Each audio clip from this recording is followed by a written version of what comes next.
Yes, there hasn't been a big difference between them. You say what you think. Okay. This is what I think.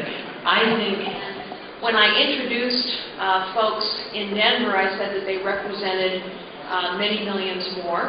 And I will be introducing you today to some additional members of Citizens for McCain and allow each of them to talk a little bit with you about why they have chosen to support John McCain. In many cases, these are people who are voting for a Republican for the very first time. To make some brief remarks about their decision, and then we'll take whatever questions you have. That women, Hillary Clinton's female voters over 40, have been absolutely appalled at the sexism, and somehow, you know, the media seems to get a hold of people who will say, oh, they're just going to get in line, and somehow that story comes out.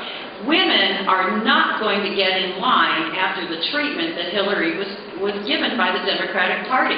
It was a complete and total betrayal. And there are many, many, many more women and men out there who are going to vote for John McCain but just aren't going to tell you about it. When you said you were very involved in the grassroots out in California, and you brought up the Iraq War. As far as I saw, there was not a lot of daylight between the withdrawal plans of Hillary Clinton and Barack Obama.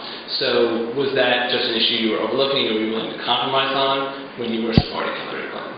I trusted Hillary Clinton's awareness of women's rights around the world. And that's a very, very big issue for me.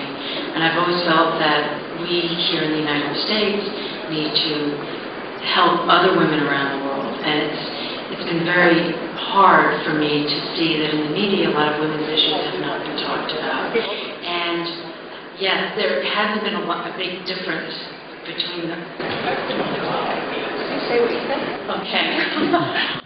This is what I think.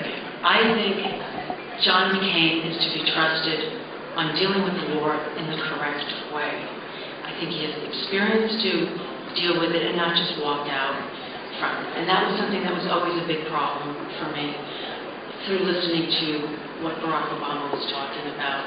But my trust is in John McCain.